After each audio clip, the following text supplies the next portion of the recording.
Good morning students.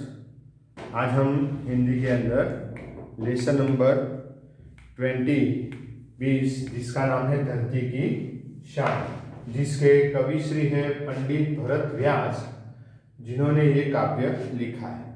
हम देख सकते हैं कि यहाँ पर हमें धरती की शान यानी कि मनुष्य के बारे में लिखा गया है। और मनुष्य जो है वो ये धरती यानी कि पूरी सृष्टि जो है उसका एक ऐसा बल है कि जिसका कोई मोल नहीं है, और जो वो चाहता है वो कर पाएगा, ऐसा यहाँ पर कविश्री ने हमें बताया है। मनुष्य धरती का सर्वश्रेष्ठ ज्ञानी और प्राणी है। यानी कि हम देख सकते हैं कि मनुष्य सारी सृष्टि का सर्जन भगवान ने किया है, परंतु मनुष्य जो है उसके अंदर ही सबसे अधिक यानी कि जो ज्ञान की बात है वो ज्ञान मनुष्य के अंदर ही दिया गया है। और यही बात यहाँ पर पंडित जी ने हमें समझाई है कि मनुष्य जो चाहे वो कर सकता है और वो पा सकता है। यही बात पर पूरा हमारा ये काव्य यहाँ पर दिया गया है। आप सभी के पास टेक्स्ट बुक है तो टेक्स्ट बुक ओपन करके रखिए, कि जिसकी वजह से आपको ये काव्य जब मैं समझाता हूँ तो आपको जल्दी से जल्दी समझ में आ जाए। यहाँ पर हम देख सकते हैं कि मनुष्य जो है वो ये सृष्टि के अंदर से जो सर्वश्रेष्ठ प्राणी है, अपनी बुद्धि बल से उसने असंभव को संभव भी कर दिखाया है। यानी कि हम देख सकते हैं कि यहाँ पर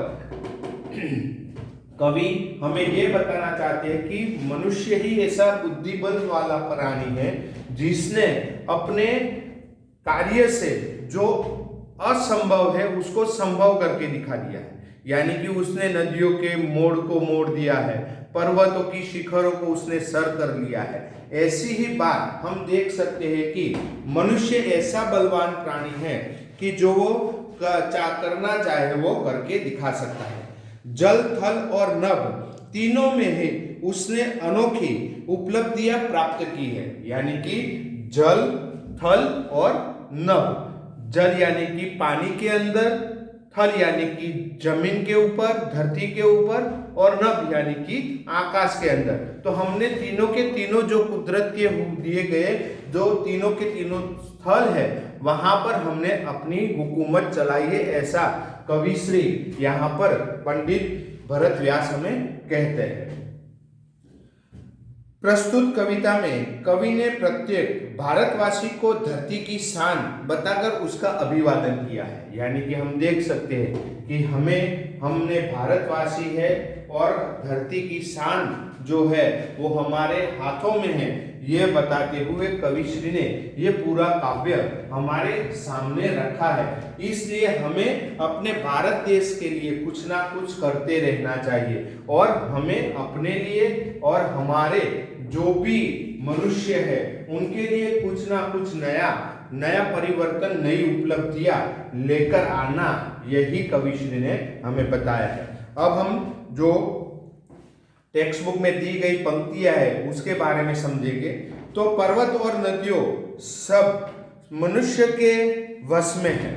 मनुष्य मिट्टी से भी अमृत निकाल सकता है, ऐसा कविश्री मानते हैं। वह धरती आकाश को एक कर सकता है। यानी कि मनुष्य जो है वो मिट्टी में से अमृत, यानी कि मिट्टी जो है उसके अंदर से भी अमृत निचोड़ के निकाल सकता है, क्योंकि मनुष्य जो चाहे वो कर सकता है। क्योंकि हम देख सकते हैं मनुष्य ने जो खेती करके, किसान है वो खेती करके पूरे भारतवर्ष को खिलाने के लिए अनाज और वो पैदा करते हैं। तो हम देख सकते हैं कि कहीं बंजर जमीन जो होती है वहां पर भी हमने देखा है कि किसान जो होते हैं वो अपनी उपलब्धियां यानी कि खेतीबाड़ी करके अपना गुजरान चलाते हैं। तो ऐसा यहाँ पर कवि कहते हैं कि मिट्टी में से भी अमृत निचोड़ के वो हमें दे सकते हैं। उसके बाद हम देख सकते हैं कि धरती और आकाश को एक करने की, हम देख सकते हैं कि धरती और आकाश दोनों एक नहीं हो पा रहे, फिर भी मनुष्य ने कर दिया है। क्योंकि आजकल हम देख सकते हैं कि हमें हवाई उड़ान भर के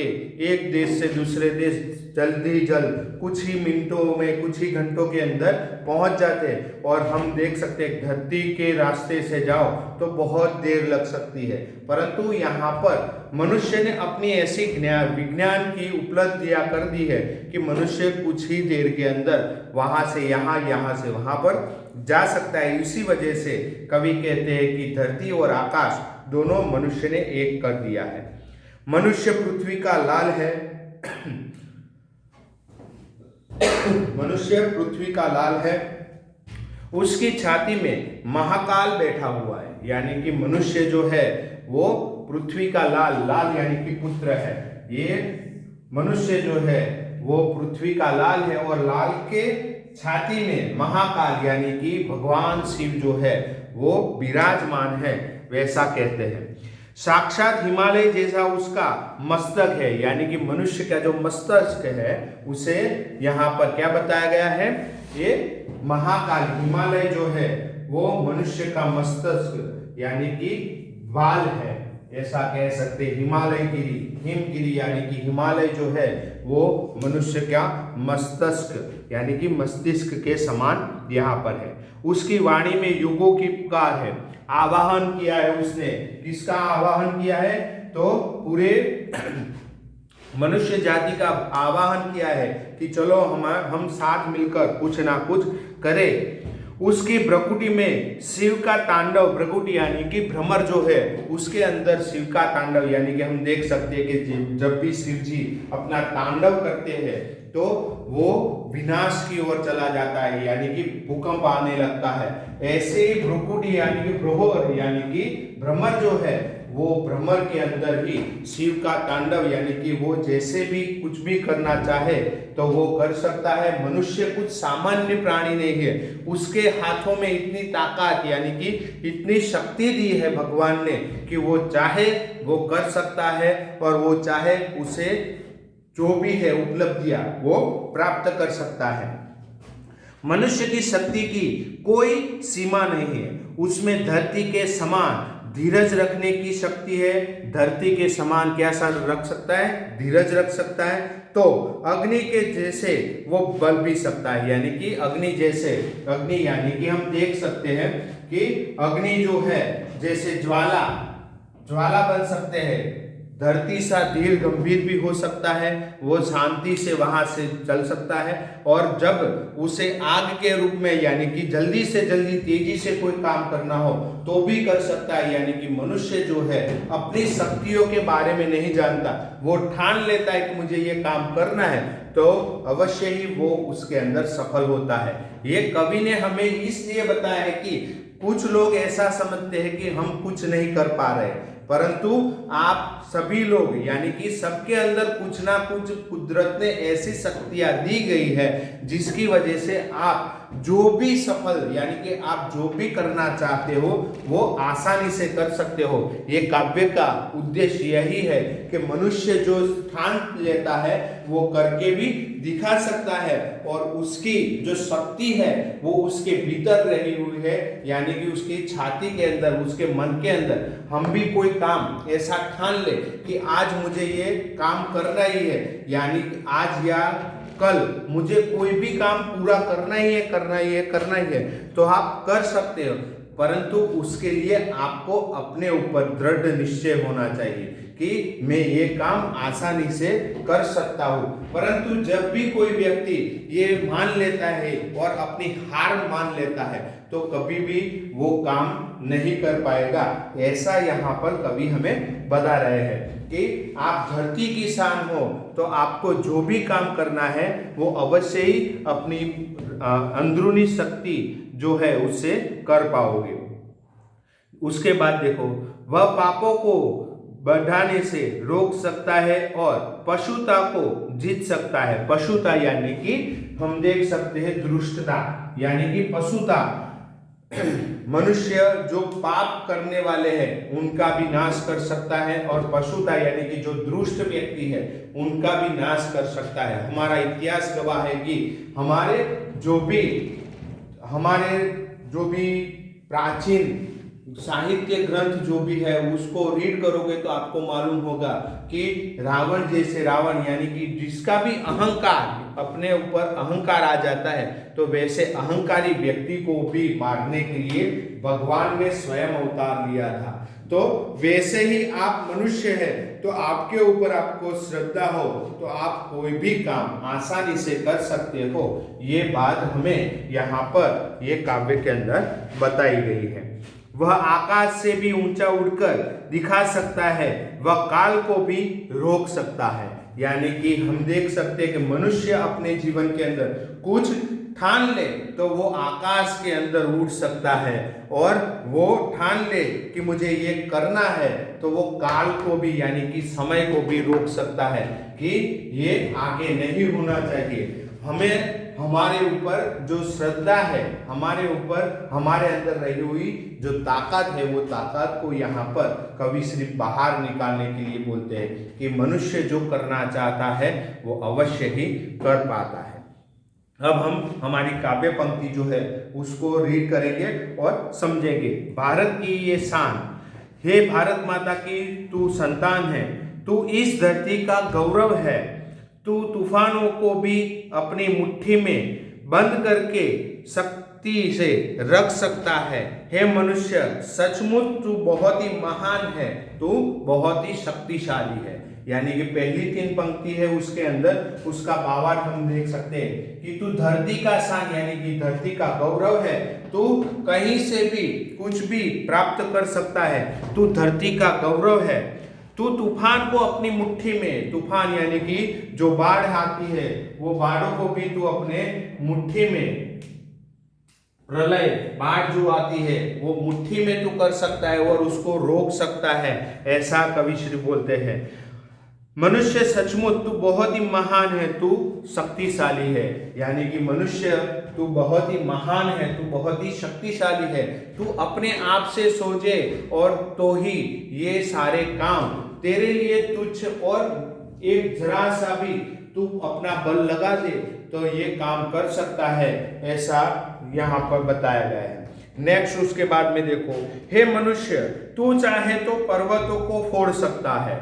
यानी कि मनुष्य तू चाहे तो पर्वत को फोड़ सकता है, तू नदियों के प्रवाह को मोड़ सकता है, तू चाहे तो मामूली समझने वाली मिट्टी से भी अमृत निकल सकता है। यानी कि यहाँ पर देख सकते हैं कि पर्वत के अंदर यानी कि तू पर्वत को फोड़कर, हम देख सकते हैं कि आजकल हमारे रास्ते कई सुरंगों से होकर निकलते हैं, तो मनुष्य तू ठान ले तो पर्वत को भी फोड़कर वहां से अपना रास्ता निकाल सकता है, नदियों के प्रवाह को मोड़ सकता है। नदी जो आती है तो वहां पर हम देख सकते हैं कि नदियों को प्रवाह यानी कि हम देख सकते हैं कि मनुष्य ने अपनी शक्ति से, अपनी ज्ञान और बुद्धि से यहाँ पर जो छोटे छोटे डैम बनाकर पानी का संग्रह कर सकते हैं, वैसे ही हम देख सकते हैं कि नदियों के को भी मोड़ सकता है, और तू चाहे तो मिट्टी से भी अमृत निकाल सकता है।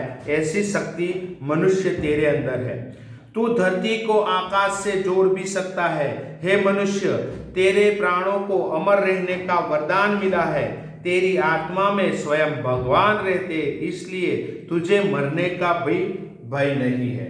यानी कि हम देख सकते हैं कि तू अमर है, अमर मीन्स की न मरने वाला, तुझे कोई मार सकता नहीं है, परंतु तू अपने आप से, तेरे अंदर आत्मा में देखे, यानी कि तेरी आत्मा से तू देखेगा तो भगवान स्वयं तेरे अंदर ही बैठे हुए हैं, इसलिए तुझे जो भी काम करना है वो तू आसानी से कर सकता है। परंतु तू जब तक अपने आप पर भरोसा नहीं रखेगा तब तक कोई काम तेरा सिद्ध नहीं हो पाएगा। यहाँ पर कविश्री ने ये बताया, इसलिए तुझे मरने का भय भी नहीं होना चाहिए। यानी कि इसलिए भगवान जो है वो तेरी शरीर के अंदर ही है, इसलिए तुझे मरने से भी डरना नहीं चाहिए, तुझे अपना काम करते रहना चाहिए, वैसा बोल रहे हैं। उसके बाद देखो, कवि कहते हैं कि हे मनुष्य, क्रोध से भरे तेरे नेत्र अग्नि की ज्वाला के समान बन सकते हैं। तेरे जो नेत्र है, तेरी जो आंखें हैं, वो क्रोध से भरी हुई है, उसके अंदर ज्वाला उनकी भरी हुई है और वो एक ज्वाला के समान बन सकती है। चाहे तो तू ये काम आसानी से कर सकता है। तेरी गति में भूकंप लाने की शक्ति है। तेरी गति यानी कि तू जो काम कर रहा है, वो तेरी जो कार्य करने की क्षमता है, उसकी वजह से तू भूकंप भी ला सकता है। वैसा यहाँ पर कवि श्रेणी में बता रहे हैं कि तू भूचाल भी ला सकता है, ये पृथ्वी को भी हिला सकता है, ये धरती को भी हिला सकता है। ऐसी शक्ति तेरे अंदर है। स्वयं महाकाल तेरी सीने यानी कि हृदय के अंदर रहते हैं। हे मनुष्य, मनुष्य तेरे सीने के अंदर भगवान शिव जो है वो आवाहन करते हैं, वो बसते हैं। उसकी वजह से स्वयं महाकाल है तेरा, यानी कि तू एक भगवान शिव का अंश है। उसकी वजह से तुझे कहीं भी डरने की जरूरत नहीं है। तू जो भी काम करेगा वो सच्ची और लगन से करे। हे मनुष्य, तू पृथ्वी का पुत्र है। तू ये धरती यानी कि पृथ्वी जो है उसका पुत्र है, ऐसा कहकर कभी हमें संबोधते हैं कि तू कोई छोटा आदमी नहीं है, परंतु तू ये पृथ्वी का संतान है। तेरे मस्तक हिमालय की तरह ऊंचा है, यानी कि हर बार तुझे अपने मस्तक को यानी कि तू जो अपना माथा है वो हिमालय की तरह ऊंचा रख। कभी गर्दन मुंह के यानी कि गर्दन नीचे करके नहीं चलना चाहिए। तेरी भमर में भगवान शिव के तांडव नृत्य की लय यानी कि विनाश करने की शक्ति है, यानी कि तेरी जो आंखें यानी कि ये भ्रमर है, उससे तू अपने सारे काम कर सकता है। और उसके अंदर भगवान शिव की तांडव, तो हम देख सकते हैं कि भगवान शिव जब भी तांडव करते हैं तो वो विनाश ही विनाश कर देता है। वैसे ही मनुष्य तेरी जो भ्रमर है, तेरी जो भ्रमर है वो भी एक शिव जी की तांडव के समान, नृत्य के समान है। तू चाहे तो वो भी कर सकता है। हे मनुष्य, तू खुद को पहचान। मनुष्य, तू अपने आप को पहचान, तेरे अंदर रही हुई शक्तियों को पहचान। तुझ में अपार शक्तियां छिपी है, उन्हें जानने का प्रयत्न कर। यानी कि तेरे अंदर, हे मनुष्य, तेरे अंदर जो भी ताकत रही है उसे पहचान। तू ये पहचानेगा तभी तो तुझे मालूम पड़ेगा कि तेरी जो क्षमता है, जो तेरी उपलब्धियां है, वो छोटी सी नहीं, बहुत सारी उपलब्धियां हैं। और तू भी ये समझ कर करेगा तो जरूर ही तुझे सफलता प्राप्त होगी, ऐसा यहाँ पर कहते हैं। उन्हें जानने का प्रयत्न कर। तू चाहे तो तेरी वाणी नए युग को बुला सकती है, यानी कि तू चाहे तो चाह ले, यानी कि तू जो भी चाहता है वो तेरी वाणी के अंदर यानी कि तेरी जो बोली है उसके अंदर रहा हुआ है। तो उसको पुकार, यानी कि एक बार तो उसका आह्वान करेगा तो जरूर ही ये नए युग यानी कि जो पूरा युग है, पूरा विश्व है, वो नए और नए रास्ते पर चलता रहेगा। तो हम देख सकते हैं कि हम जो भी करते आए हैं तो उसके अंदर धीरे धीरे धीरे धीरे धीरे हमने सब कुछ विकास की ओर ही किया हुआ है। तो हम देख सकते हैं कि हमारे आदि मानव का जीवन देखे तो वो एक झूपड़े के अंदर रहता था, नदी के किनारे रहता था। उसके बाद हमने देखा कि गांव बसा, गांव के अंदर रहने लगे, जो पहिए की शोध हुई, तो ये सब कुछ आगे बढ़ता हुआ आज हम देख सकते हैं कि इतने सारे फास्ट हम बन गए हैं कि हाल अभी का जो समय है, हालांकि जो समय है तो उसके अंदर से हमने बहुत सारी उपलब्धियां कर दी है। हम एक सामान्य देख सकते हैं कि मोबाइल के यूज से घर पर बैठकर अपने जो भी रिलेटिव है उसके साथ जैसे फेस टू फेस बात कर सकते हैं, तो यही एक उपलब्धि है। तो मनुष्य तू जो भी चाहता है वो कर पाएगा, ऐसा यहाँ पर कवि हमें बताते हैं कि मनुष्य जो भी चाहता है वो कर सकता है, परंतु उसके अंदर रही हुई शक्तियां जो है वो पहचानने की जरूरत है।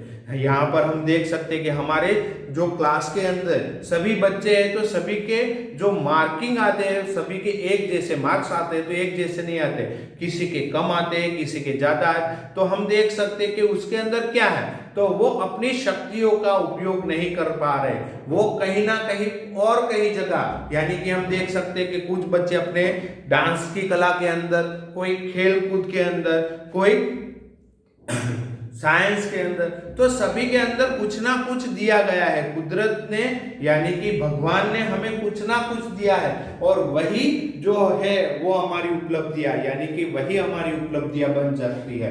तो हम देख सकते हैं कि कुछ लोग अपने टैलेंट की वजह से आज इतने सारे और इतने आगे बढ़ चुके हैं कि हम देख सकते हैं कि वो हर रोज कुछ ना कुछ नया करने का प्रयत्न कर रहे हैं। तो यही आवाहन, यही पंडित भरत व्यास ने हमें बताया कि आप भी कुछ नया करो और नया कुछ करने की ठान लो, तो अवश्य ही आप वो अपनी शक्तियों से आजाद, अपनी शक्तियों से कुछ ना कुछ करके, जैसे हमें आजादी मिली है वैसे ही हम कुछ ना कुछ कर सकते हैं, यहाँ पर बताया गया है।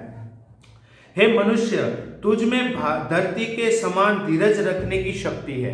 हे मनुष्य, तेरे अंदर धरती की जो धरती है वो धीरज से, अपने आप से धीरज से जो काम करती है, जैसे कि हमने कुछ बीज बोते हैं तो वो अपने आप से ही फूट निकलते हैं, पर वो धीरे धीरे धीरे धीरे बढ़ते हैं, वैसे ही मनुष्य तेरे अंदर भी जो धीरज है, काम कर, यानी कि तू काम करता है तो वो काम कर, परंतु अवश्य उसे धीरजता रखेगा तो अवश्य ही सफल होगा। हमें कुछ भी फल तुरंत ही नहीं मिलते, इसीलिए भागवत गीता में भी लिखा है कि जो तू कर्म कर, अपने फल की आशा मत रख, क्योंकि तू आज जो काम करेगा उसका फल अवश्य ही तुझे मिलने वाला है। तो फल की चिंता मत कर, यानी कि तू धीरज से काम करते रहे, तेरी शक्ति है उसके ऊपर विश्वास रख, आज नहीं तो कल तुझे कुछ ना कुछ फल मिल सकता है। इसी तरह तुझ में अग्नि के समान जला देने की शक्ति है, यानी कि तुझ में अग्नि की तरह किसी न किसी कार्य को ठान लेगा तो तू अवश्य ही अग्नि की तरह, जैसे आग लगती है तो पूरे घर को जलाकर राख कर देती है, वैसे ही तो कोई भी काम करेगा तो उसको भी पार कर सकता है, ऐसा कवि कहते हैं। अरे मनुष्य, तू अगर ठान ले तो काल को भी आगे बढ़ने से रोक सकता है। आज धरती पर जो पाप की बाढ़ आई हुई है, तू चाहे तो उसे भी रोक सकता है। जो पशुता आज अपना सिर उठा रही है, हिम्मत से तो उसे परास्त कर सकता है। यानी कि आजकल हम देख सकते हैं कि पापों का घड़ा, यानी कि पाप जो है वो बढ़ गया है, तो उसको भी रोकने की शक्ति मनुष्य तेरे अंदर है, तो अवश्य तू वो पाप जो करने वाले लोग हैं उनको रोक सकता है। पशुता यानी कि दुष्टता, जो दुष्ट लोग है वो भी बढ़ गए, तो उनको भी रोकने की शक्ति मनुष्य तेरे अंदर है, तो तू उन्हें भी रोककर ये मनुष्य जो आजकल सभी प्राणी पक्षी का विनाश जो कर रहा है उसको रोक सकता है और नई फिर से शुरुआत कर सकता है। नेक्स्ट उसके बाद देखिए, जो पशुता आज अपना सिर उठा रही है, हिम्मत से तू उसे परास्त कर सकता है। हे मनुष्य, तुझ में बृहस्पति जैसी उच्च कोटि की बुद्धि और तू वक्त को समान गति से रख सकने वाला है। यानी कि बृहस्पति यानी कि गुरु, यानी कि जैसे गुरु चमकदार है वैसे ही तेरे अंदर गुरु जैसी बुद्धि जो है, बुद्धि यानी कि मति, यानी कि तेरे अंदर जो भी बुद्धि बसी हुई है, जो भी तुझे बुद्धि मिली है उसके साथ तो कुछ भी ये अनर्थ जो हो रहा है उसको टाल सकता है, ऐसा कहना चाहते।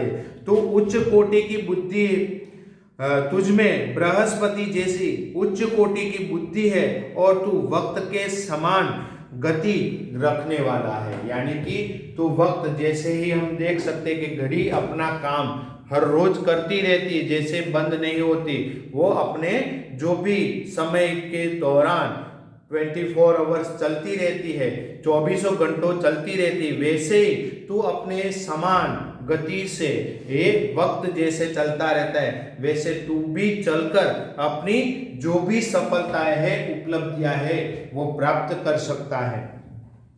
इसलिए तू आकाश में जैसी चाहे वैसी उड़ान भर सकता है। और लास्ट में यहाँ पर कवि कहते हैं कि तू चाहे वैसी उड़ान आकाश के अंदर भर सकता है, तू चाहे वो काम कर सकता है, तू पर्वतों को फोड़ के नदियों के रूप को मोड़ के ये रूखी सूखी मिट्टी जो है उसके अंदर से भी अमृत निचोड़ के निकाल सकता है। हे मानव, तू कोई तुच्छ व्यक्ति नहीं है, तू कोई सामान्य व्यक्ति नहीं है, तू ये धरती की शान है, तू जो भी चाहे वो कर सकता है, ऐसा यहाँ पर कवि ने हमें बताया। ओके स्टूडेंट, यहाँ पर हमारा जो काव्य है वो खत्म होता है। नेक्स्ट उसके बाद में आपको स्वाध्याय लिखना है, बराबर। स्वाध्याय हमारी हिंदी की जो नोटबुक बनाई हुई है उसके अंदर लिख देना। Okay, thank you very much.